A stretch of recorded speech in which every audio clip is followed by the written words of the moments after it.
我是今天才知道，清洗纱窗方法原来这么简单，不用拆不用卸，一点灰尘不留，方法简单实用。大家好，欢迎来到小明家魔法。很多家庭都会装有纱窗，纱窗可以阻挡蚊虫和灰尘，给我们营造一个舒适的居住环境。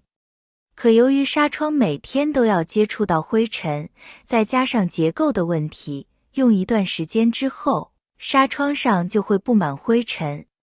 而如果不及时清理，纱窗上的灰尘积多，就会堵住纱窗的小网格，导致外面的风吹不进来，使得家里闷热。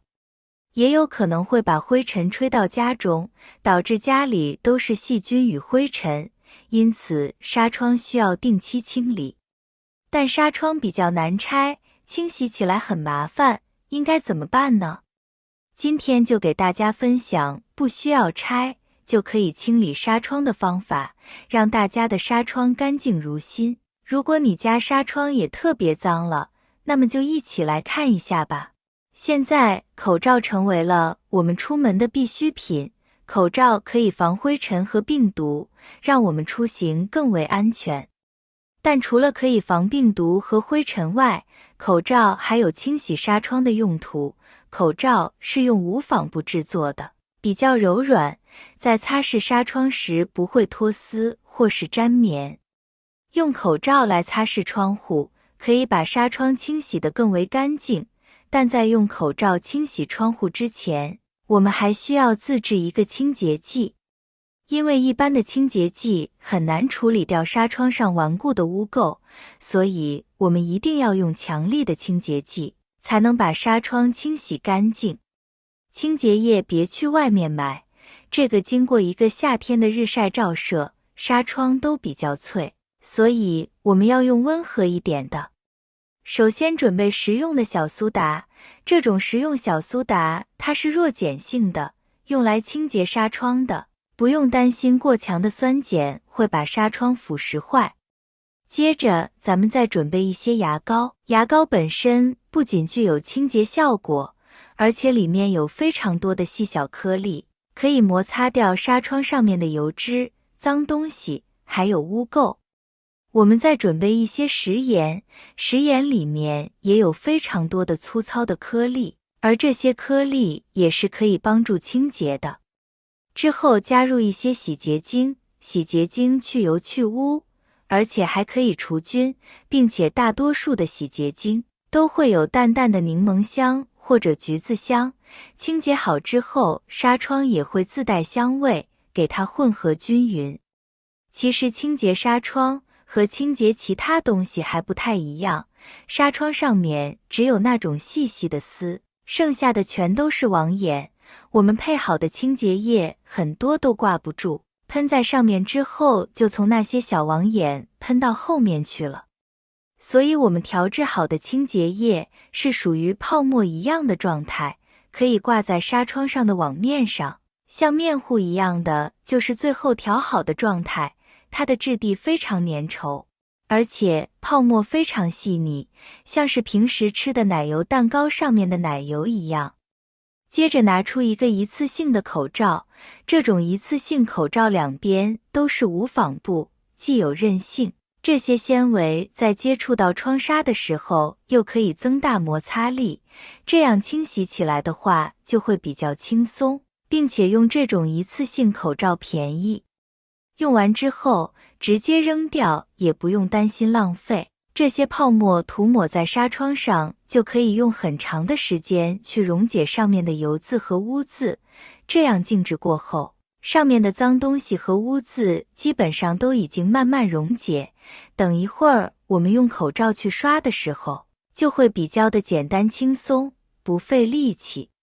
剩余的泡沫可以把下面的这个防水条还有窗框都刷一下，经过一个夏天的时间，里面积聚了很多的灰尘，甚至还有很多小蚊子，口罩来当做清洁工具，直接在纱窗上涂抹，力气不要太大，否则的话很有可能将纱窗摁坏掉。擦的时候，口罩明显颜色已经有点变化了，口罩已经变得脏脏的，这全都是夏天积累的一些脏东西，除了灰尘，还有一些油脂，甚至还有4、5月份飘出来的那些杨絮、柳絮还粘在上面。以前家里面刷纱窗，大多数都是用百洁布，百洁布一面是海绵，一面是那种绿色比较硬的纤维，用那种纤维刷完之后，纱窗好像是干净了，但是经常会有一些地方被刷破，而用这个方法清洁好后，我们用抹布擦一下会特别的干净，一点脏东西都没有，用手摸起来也是特别的干净，一点不发黏。用这样的方法清洁纱窗才能够清洁彻底。亲爱的家人朋友们，制作视频不容易。如果您喜欢我的视频，麻烦您动动发财小手，帮我点个赞支持一下吧。您的支持是我前进的最大动力，感谢大家的支持。除了用口罩清洗，我们还可以用旧袜子，即使是破袜子也可以。这样的袜子每个家庭都应该有吧？当袜子穿得稍微久一些时，它的弹性就会消失，穿在脚上也会感到不舒服。面对这种情况，很多人选择扔掉旧袜子，但这有些可惜。将它们留在家里，用于打扫卫生，特别是清洁纱窗和油烟机，效果非常好。因为旧袜子表面柔软，不会刮伤或损伤任何东西，这也算是变废为宝了。将袜子充分吸收我们配置的清洁剂后，用它擦拭纱窗的每个表面。在擦拭的过程中，你会发现污渍很容易被擦掉，因为袜子柔软且表面有许多不易脱落的小绒毛。因此，只需擦拭纱窗的一面，另一面也会被擦拭得非常干净，这样就不用拆卸纱窗了。用吸水性好的抹布或纸巾再次擦拭纱窗即可。此时，纱窗已变得非常干净，看外面的风景也会变得清晰许多。如果不仔细观察，甚至看不见纱窗的存在，说明已经打扫得非常干净了。因此，我们的这个小妙招非常有效。纱窗变得干净整洁，整个房间也变得更加明亮。马上过年了，大扫除清洁纱窗时，大家可以试试这个方法。除了纱窗外，这个小妙招还可以用来清洁厨房的花洒、油烟机，只需轻轻一擦，水渍也会立刻消失，焕然一新。好了，朋友们，今天的精彩视频就分享到这里了，感谢大家的支持和鼓励，我们明天视频再见。